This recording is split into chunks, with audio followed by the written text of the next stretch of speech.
प्यारे दोस्तों, ओम सर्वात्मने नमः। कच्ची माटी के पुतले सानी कितने वेद भरे, जो पढ़ सकता है तो पढ़ ले। तेरी सांस में चारों वेद भरे, तेरी सांस में चारों वेद भरे। वो श्वास पर ध्यान करते करते ही वेद का एक अर्थ मैंने बताया था, सत्य। उस सत्य को आप सहजता से उपलब्ध हो जाएंगे। बरसों तक वेद पढ़ने से, शास्त्र पढ़ने से, कुरान या जो कुछ भी बाइबल, जो कुछ भी पढ़ने से आपको अनुभूति नहीं होगी। वह अनुभूति केवल श्वास पर ध्यान धरने से हो जाए। इसलिए मैं कह रही हूँ कि तेरी सांस में चारों वेद भरे, तेरी सांस में चारों वेद भरे। और बड़ा प्यारा स्टांजा है। अब जो मैं जा रही हूँ, समझने की बात है दोस्तों। पुतला बना दिया, धरती पर भेज दिया, लेकिन फिर परमात्मा ने हमको राम भरोसे नहीं छोड़ दिया। राम भरोसे मतलब टॉन्टिंग में ऐसा काठियावाड़ी भाषा में बोलते, राम भरोसे छोड़ दिया मतलब बस अब कुछ भी हो उसका, ऐसा नहीं। राम ने खुद ही जिम्मेदारी ली है। योग क्षेम हम, मैं क्षेम कुशल चलाऊंगा। अनन्य भाव से चिंतन करता है उसका तो चलाता है, लेकिन अनन्य भाव से चिंतन नहीं करता है उसका भी वो चलाता है। इसमें तो उसका बड़प्पन है, इसमें तो उसकी भगवत्ता है, वो तो उसकी खुदाई है। बाकी तो ठीक है, शरण में कोई आता है उसका तो क्षण को चला कोई चलाता है। महानता प्रभु की कि साईं ने कच्ची मिट्टी का एक पुतला धरती पर भेजा माँ के गर्भ के द्वारा। फिर व्यवस्था भी अलग अलग की कि बच्चा खाएगा क्या, पुतला पुष्ट कैसे होगा, उसमें एनर्जी कहाँ से आएगी, वो जीवन का आनंद कैसे ले पाएगा। परमात्मा ने शायद पता नहीं उसको सोचना पड़ता हो या नहीं सोचना पड़ता हो, हम तो कल्पना करके भगवान ने सोचा होगा, ऐसा हम बोलते हैं। लेकिन अब बहुत सहजता से ये सब करता होगा साईं, बहुत सहजता से। ज़्यादा एक्सरसाइज यहाँ की उसको नहीं करनी पड़ती होगी। अन्य चार अवस्था चार गति, चार प्रकार के अन्न बनाए। अन्न यानी जिससे पोषण मिलता। यहाँ गेहूं या चावल इतना ही अर्थ नहीं करना। शरीर से, शरीर को जिसके द्वारा पोषण मिलता है वह है अन्न। मैंने कहीं लिखा है कि भैया रोटी तो है रोटी, भैया रोटी तो है रोटी, चाहे छोटी हो या मोटी, राजा रंग या लंगोटी सबको ही पाले रोटी, राजा रंग या लंगोटी सबको ही पाले रोटी। मतलब रोटी का भोजन चाहे अन्न हो या मन का भी एक खुराक होती है, वो अलग होती है। मतलब रोटी का भोजन चाहे अन्न हो या मन, पेट रोटी ही समाए तामे कामना वे धन, पेट रोटी ही समाए धन के ढगले पड़े हो। लेकिन जब भूख लगी हो और कोई बनाने वाला नहीं हो, कोई खिलाने वाला नहीं हो, कोई खाना ला कर देने वाला नहीं हो, तब अन्न की कीमत होती है। वैल्यू समझ में आती है कि अन्न की वैल्यू कितनी है। कर्ण ने बहुत दान दिया था। एक दृष्टांत याद आ गया छोटा सा। बहुत सोने का दान, रुपये का दान, बहुत सारा दान किया था, लेकिन अन्नदान नहीं किया था। कभी अन्नदान नहीं किया था। एक बोध कथा है, इसलिए बीच में जरा रख देती हूँ। तो कर्ण की मृत्यु हुई, कर्ण स्वर्ग में गया। उसने सोने चांदी का बहुत दान किया था, हर प्रकार की चीज़ें उसके आसपास जितना भी दान किया था उसने। लेकिन भूख लगी तो खाना नहीं मिला। बोले खाना कहाँ है? तब स्वर्ग के जो भी दूत होंगे उन लोगों ने कहा कि नहीं, खाना तो नहीं मिलेगा। बोले खाना नहीं मिलेगा तो ये सब मैं क्या करूँ सोने चांदी के पलंग के? बोले नहीं, खाना तो नहीं मिलेगा, लेकिन क्यों?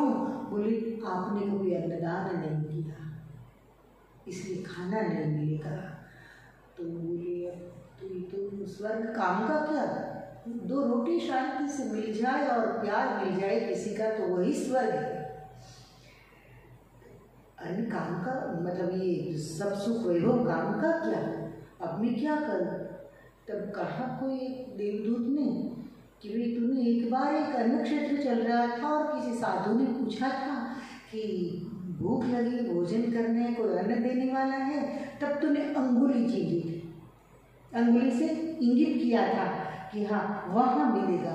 तो इस काठियावाड़ में कह बच्चे आंगली चींधिया पुण्य ये कर्म की कथा पर से आया है।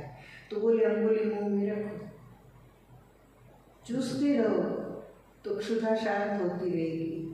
तात्पर्य ये कहने का कि अन्न की महिमा बहुत बड़ी है।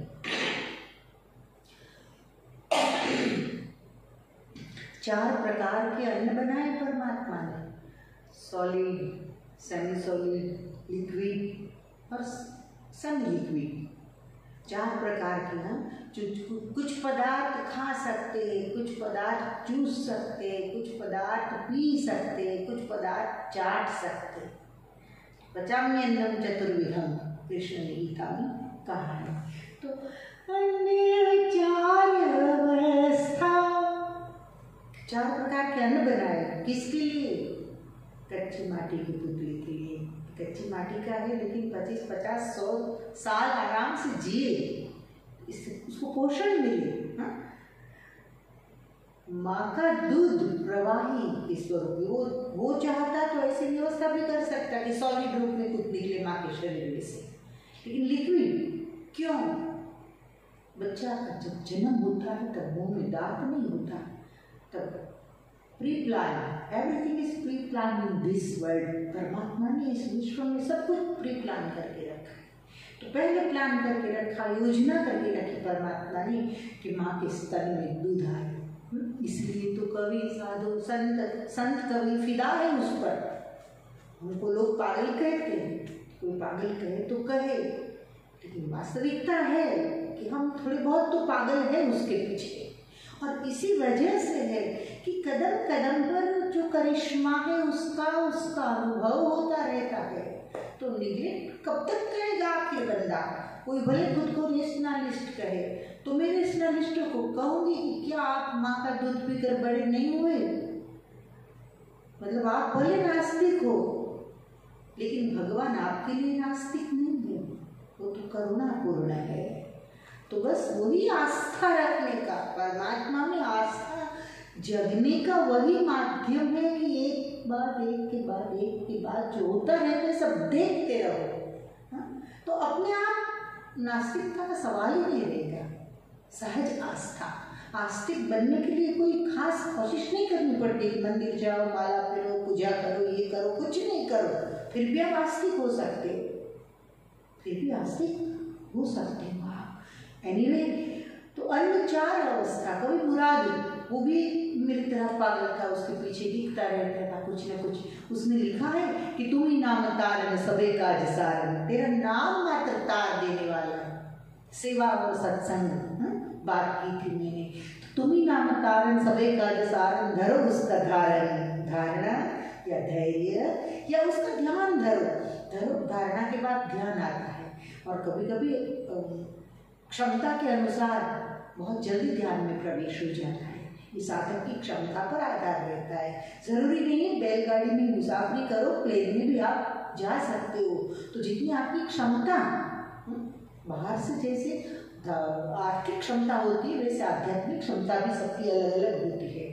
तो तुम ही नाम तारण सबे काज सारन, धरो उसका धारण निवारण करेगा। न था दांत वाकू, दिया दूध माँ को, मुंह में दांत नहीं थे तब माँ के स्तन में दूध दिया। और साला कहता है कि मैं भगवान में मानता नहीं। न था दांत वाकू, दिया दूध माँ को, खबर है खुदा को सबर जो धरेगा, खबर है खुदा को सबर जो धरेगा। तेरा ढूंढ सीना बिटा दिल का कीना, जिन्हें पेट देना वो आए भरेगा, जिन्हें पेट देना वो आए भरेगा। मुरादम कहे जो सही करके देखा, खुदा की खूबी का नहीं पार पाया। मुरादम कहे जो सही करके देखा, खुदा की आंसू नहीं पार पाया। कभी कभी तो मुझे ऐसा होता है बेटा कि कि अगर ये कवियों ने इतना सारा नहीं लिखा होता तो हम जैसे यात्रा में जो है, यात्रा में है, तो यात्रा में हम जैसे जो साधक है उसको बूस्ट कहाँ से होते, ऐसे साधक कहाँ से प्रेरणा मिलती, भरोसा कैसे दृढ़ रहता। लेकिन ये जो संतों की वाणी है, महापुरुषों की वाणी है कि खुदा की खूबी का नहीं पार पाया, तब हमको होता है कि आप पार नहीं पा सकते हैं तो हमको प्रश्नों में नहीं पड़ना है, वर्तमान में देखना है कि आज खुश है, चलो वर्तमान में जी लिया। अतीत रुलाता है या भविष्य की चिंता दुखी कर रही है तो अंत में वर्तमान में आ जाओ। और सभी जागे हुए लोग यही कहते हैं कि वर्तमान में जियो। खैर, हम बात कर रहे थे कच्ची माटी के पुतले में साईं ने कितने भेद भरे। मुझे तो ये लगता है कि इतना 5 फुट का पुतला, इसमें मैं वर्णन करती जाती हूँ, अंत नहीं आता है तो भी 3, 4, 5, 6 सीटिंग हो गए तो भी, तो इतने छोटे से शरीर में इतने भेद है तो ब्रह्मांड के तौर पर देखने जाए तो कितने भेद होंगे। क्या ताकत है काली बाल वाले साधारण आदमी की कि वो भेद को पाले ना। कितनी सूर्य मालाएं हैं, कितने ग्रह है, पता नहीं कितने विश्व होंगे, हमको पता नहीं है। और तो इसमें जो भेद है उसको भी बंदा नहीं जीवन भर समझ पाता है, क्योंकि लक्ष्य नहीं देता, ध्यान नहीं देता है। ध्यान दे तो जाग जाए तो कोई गड़बड़ कौन करे, आदमी को तो गड़बड़ में जीना है। मेन बात ये है, इसको निगलेक्ट कर रहा है। बाकी रस तो पड़ता है, लेकिन कुछ लोग ऐसे भी देखे कि ऐसे प्रवचन देखते हैं और कोई आ गया तो बंद कर देते हैं। मैं तो कोई खास नहीं मानता हूँ ऐसे साधु बाबाओं में, छिप कर सुन लेते हैं। मैं कहती हूँ ऐसी बातें तो सरेआम सुननी चाहिए, शेयर करनी चाहिए, सुनानी चाहिए, दोस्तों में बांटना चाहिए। आपको कुछ अच्छा मिल रहा है तो मैं कहती हूँ बांटो, खुलकर बांटो, कहो, सुनाओ, दो, किसी न किसी को तो काम आ जाए। हम 200-500 लोग नहीं जाग जाए तो कोई बात नहीं, एक बंदा तो जाग जाए, और एक भी बंदा नहीं जागे तो कोई बात नहीं, इतनी क्षण तो सुधर जाए, कम से कम इतना तो वर्तमान में रहेगा तो प्रसन्न रहेगा। खैर, हम बात कर रहे थे अन्य चार प्रकार के अन्न बनाए, किसके लिए? उसको थोड़ी खाना है, नहीं, वो तो पूर्णमदं पूर्णमिदं पूर्णात् पूर्णमुदच्यते पूर्णस्य पूर्णमादाय पूर्णमेवावशिष्यते। वो तो पूर्ण है, उसको ज़रूरत नहीं है खाने की। भगवान को भोग लगाते हो इतना ही, ये तो भगवान, ये साधु संतों ने या परंपरा इसलिए बनाई कि भोग लगाने के बहाने भी वैष्णव भोजन बनाए, खाए, तंदुरुस्त रहे, ठीक रहे, एक भाव रहे कि ठाकुर जी को भोजन कराना है। हकीकत में तो हमारे भीतर के ठाकुर जी को ही भोग लगता है और उसको ही लगाना होता है, उसको तो भोग लगाते हैं। बिनु पद चले सुने बिनु काना कर, बिनु कर्म करे विधि नाना, आनंद रहित सकल रस भोगी, बिनु बानी बक्ता बड़ जोगी, तन बिनु परस नयन बिनु देखा, ग्रहे घ्राण बिनु बास अशेषा, असी सब भांति अलौकिक करनी, महिमा जासु जाय नहीं बरनी। पूरे जगत का पोषण करने वाला है, 14 ब्रह्मांड का पोषण करने वाला जो है, उसको क्या भोग हम लगाएंगे? ये तो एक बहाना है। इस बहाने हमारे भीतर जो बैठे परमात्मा सूक्ष्म रूप से, उस सूक्ष्म को थोड़ा पोषण मिलता है और ये पुतला हंसता है, प्रसन्न रहता है, नाचता है, गाता है, सुख देता है दूसरों को। इससे ये सीखना है कि सुख देने के लिए ऊर्जा है, किसी को दुखी करने के लिए नहीं। ये भी समझना है इसमें से। अवस्था टुकड़े टुकड़े जाना पड़ेगा, इसमें डिटेल काफ़ी है। अवस्था विचार, एक अर्थ में देखें तो शरीर की अवस्था, इस पुतले की अवस्था, शैशव काल, बिल्कुल छोटा बच्चा जब होता है, शैशव काल, फिर किशोरावस्था, शैशवावस्था के बाद में किशोरावस्था में प्रवेश होता है, टीनेजर बोलते हैं, टीनेज, फिर इसके बाद युवावस्था और अंत में वृद्धावस्था। तो ये 4 अवस्था, क्योंकि परमात्मा को पता था कि पुतले को धीरे धीरे बुला भी लेना है, नए नए पुतले भेजते रहे तब तो रंगत रहेगी दुनिया की। बाकी एक ही चेहरे, बूढ़े बूढ़े चेहरे देखकर दुनिया बहुत बोरिंग लगेगी, हॉरर लगेगा। ये दुनिया का पिक्चर है ना, सब अगर अतिवृद्ध खांसते हुए बीमार दिखे, आप कल्पना करो, हॉरर लगेगी दुनिया। एक निराशावाद से भर जाओगे आप ऐसी दुनिया देखेंगे तो। राजकुमार सिद्धार्थ ने एक दृश्य देखा बीमार को तो कांप गए अंदर से, तो चारों ओर ऐसा रहता तो क्या होता।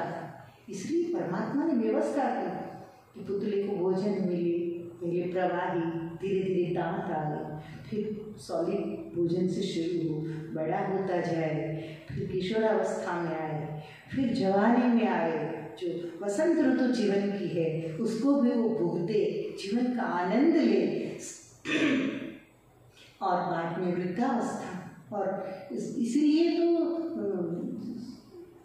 4 आश्रम भी ऋषि मुनियों ने बताए, भले भजन में मैंने नहीं लिखा, लेकिन उसमें संन्यास, वृद्धावस्था में संन्यास, कि सम्यक न्यास, धीरे धीरे धीरे सम्यक रूप से, न्यास का अर्थ त्याग, न्यास का अर्थ है त्याग, तो धीरे धीरे धीरे त्याग करते जाओ और उस ज्ञान तक, उस समझ तक, उस अवस्था तक पहुंच जाओ कि अब शरीर का भी न्यास करना है, देह को भी छोड़ना है। लेकिन बहुत डिफिकल्ट है, उस अवस्था से डर भी जाते लोग, और पता नहीं इतना होश नहीं रहता है।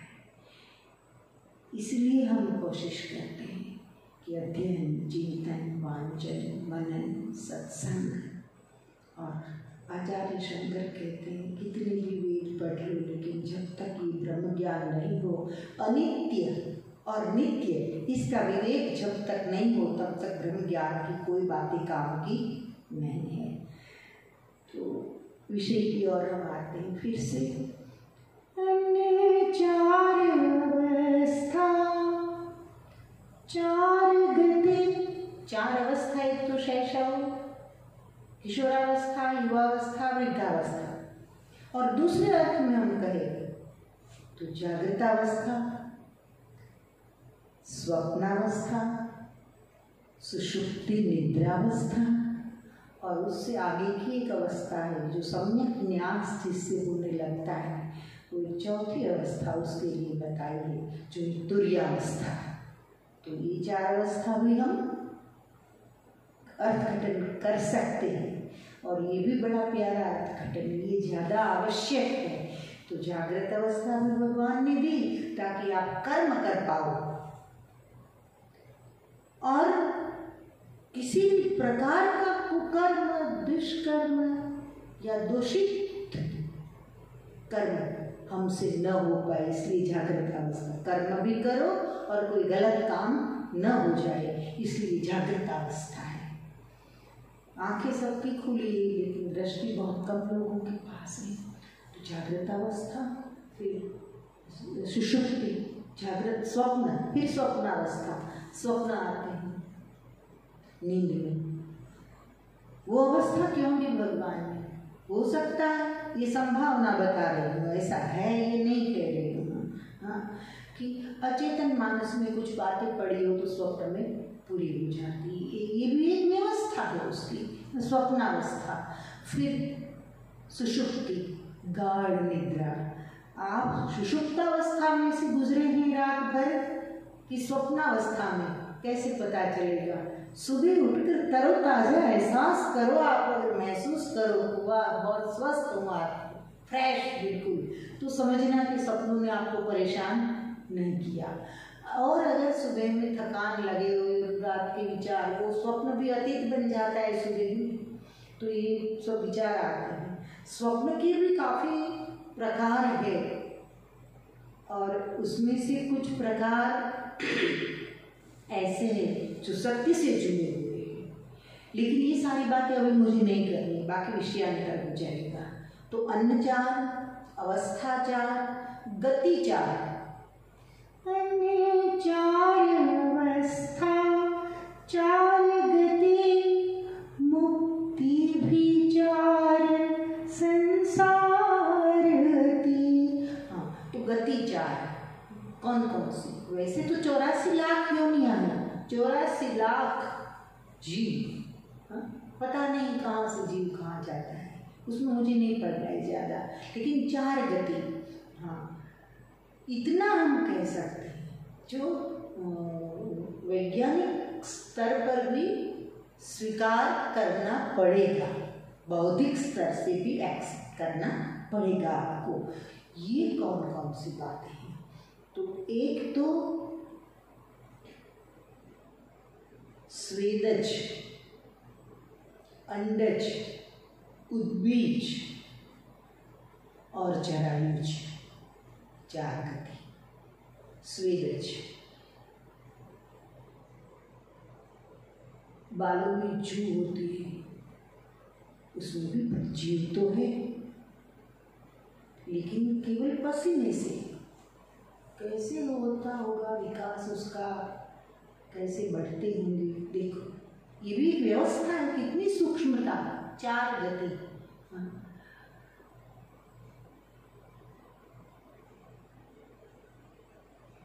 हम कह सकते हैं, ऐसा व्यंग में कहना है तो, कि जो आलसी होता है और पसीना बहाना ही नहीं जानता, हराम का खाने की जिसकी वृत्ति होती है, वे स्वेदज गति में जाते हैं कि पसीने से पैदा हो जाओ, कोई वैल्यू भी नहीं है।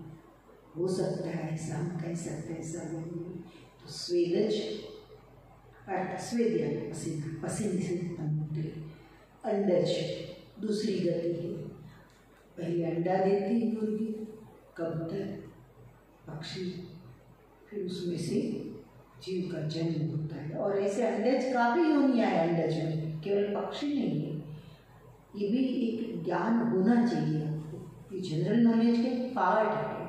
तो स्वेदज, फिर अंडज, फिर उद्बीज, बीज में से जो उत्पन्न होते हैं, जो लाखों प्रकार के वृक्ष है, पुष्प है, ये सब उद्बीज में आते, उद्बीज बीज में से जो उत्पन्न हुए। और चौथी गति है जरायुज, जरा में से पोषण मिलकर जो जन्म लेता है, जिसमें हम मनुष्य आते हैं। बच्चे का जन्म होता है, तब बाद में प्लेसेंटा भी गिरती है माँ के गर्भाशय में। तो प्लेसेंटा एक और होती है और बोलती है गुजराती में, और एक प्लेसेंटा के साथ अम्बिलिकल कॉर्ड का, नाल का एक छोर होता है और दूसरा छोर बच्चे की नाभि के साथ जुड़ा हुआ होता है। नाभि जो है वो हम सबका प्रथम मुख है। माँ के गर्भ में नाभि के द्वारा हमको पोषण मिला है, और परमात्मा ने ऐसी व्यवस्था की कि तब से शुद्ध और अशुद्ध लोई की व्यवस्था उस नाड़ में से ही हो जाती है। तो ये फिर से एक बार रिपीट कर ले, थोड़ी शास्त्रीय पांडित्य की बात लगेगी, परंतु बहुत ज़रूरी है कि स्वेदज एक गति होती है कि लिख जू क्या बनना है, ये बंदे को नहीं पता होता है, लेकिन उसकी प्रकृति के अनुसार वो जाता है, ऐसा हम मान लेते हैं। तो स्वेद हमारे ऋषि मुनि, बात ये प्रभावित में वहाँ हो कि हमारे ऋषि मुनियों ने कितना अभ्यास किया होगा। आज तक इतना विज्ञान आगे बढ़ा, आज तक कोई 5वीं गति नहीं बता पाया है। ये इससे भी, हाँ क्लोनिंग की बातें चल रही, मैं छोटी सी तप्ती क्लोनिंग की बातें कर रही हूँ, लेकिन कितने लोगों को क्लोन किया आज तक, रोबो भी बनाया, लेकिन डिटो टू डिटो आज तक कितने लोगों को क्लोन किया। और अगर क्लोनिंग कोई कराएगा तो भी कितनी झपा होगी, इसमें कितनी तकलीफें होगी, कितना खर्चा होगा। और ये तो सहज रूप से, कुदरत की व्यवस्था है, सहज रूप से। तो अन्न 4, अवस्था 4, गति 4, गति 4 गति। और ये 4 गति में से हम आते हैं जरायुज में। कोई पूछे कि आप कौन सी गति में आते हो, तो जरायुज की गति में, कि माँ के गर्भ से प्लेसेंटा के द्वारा पोषण मिलता है और हमारा जरा से वो पोषित होता है, घिरा हुआ होता है और इसे जन्म होता है।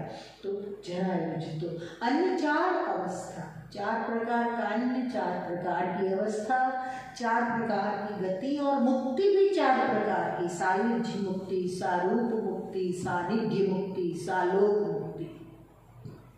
अब इस विषय में बोलने में तो 1 घंटा और लग जाएगा। तो मुक्ति के भी 4 प्रकार के, साधक की क्षमता के अनुसार, साधक की साधना के अनुसार परमात्मा उसे मुक्ति देते हैं। सारूप, कुछ भक्त ऐसे हुए कि भगवान के रूप में उसका रूप समा गया बस। सानिध्य, कुछ भक्तों की अवस्था ऐसी थी कि उसने सानिध्य मांगा भगवान का, जैसे हनुमान जी, तो उसने मुक्ति नहीं मांगी, सानिध्य मांगा। जहाँ भगवान की कथा चल रही है वहाँ सबसे पहले श्रोता हनुमान जी, आज तक चिरंजीवी में भी आ गई हो। तो सायुज्य, सारूप, सानिध्य, सालोक। कुछ भक्तों ने कहा भगवान आपके साथ आपके लोक में रहेंगे, भगवान बोले तथास्तु। और ये मैं तो कहती हूँ यही आनंद लोक है, जो आनंद में जी रहा है वही परमात्मा है। आनंद में, चैतन्य में, परब्रह्म में, सुख धाम में। 4 अवस्था 4 गति, मुक्ति भी 4 संसार दी। ऐसे अति संसार वर्णन करने बैठेंगे तो अति हो जाएगा ना। 84 लाख योनि का वर्णन करने बैठे तो पहले तो इतना याद ही नहीं रहेगा, याद ही नहीं रहेगा इतना, और जरूरी भी नहीं है। ज्यादा वाचालता की जरूरत नहीं है, सत्संग के लिए भाव की जरूरत है। हाँ, थोड़ा बहुत बेसिक ज्ञान हो ये भी जरूरी है, क्योंकि इससे बंदा जागता है, बंदा जागता है, इसलिए बेसिक बातें कहनी पड़ती है। काफ़ी लोग ऐसे कहते स्वेदज अंडज तो उनको पता ही नहीं था, तो थोड़ा अवेयर रहे। खैर, तो मेरो साईं जल थल नभु विचरे, तो ये 4 अवस्था, 4 गति, 4 मुक्ति, तो उन सब में कहीं ना कहीं परमात्मा विचरण कर रहे हैं। तो मैंने कहा है मेरो साईं जल थल नभ विचरे, मेरो साईं जल थल नभ विचरे, मूर्ख मन ही संदेह करे, मूर्ख मन ही संदेह करे, कच्ची माटी के पुतले में। मैं इतना ही कहूँगी दोस्तों, काफ़ी कुछ कहा, लेकिन इतना ही कहूँगी कि पुतला मिला है तो इस पुतले को समझे, जाने, बूझे, सोचे, विचारे और होश के साथ जीवन जिए, ताकि भगवान ने जो ये हमको इतना सब कुछ दिया है, भेद भर के, रहस्य भर के, और जीवन का आनंद दिया है, इसके लिए भगवान को धन्यवाद तो दे, थैंक्स तो होना ही चाहिए मन में। थैंकफुल का भाव जिसके मन में नहीं है वो आदमी नहीं, मैं तो कहूँगी। लेकिन ज़्यादा से ज़्यादा इस कच्ची माटी के पुतले का सदुपयोग करें, ताकि और पुतले भी उसे देखकर अच्छे से अपना जीवन जी सके, प्रसन्नता से जिए और प्रसन्नता बांटे। धन्यवाद, नमस्कार।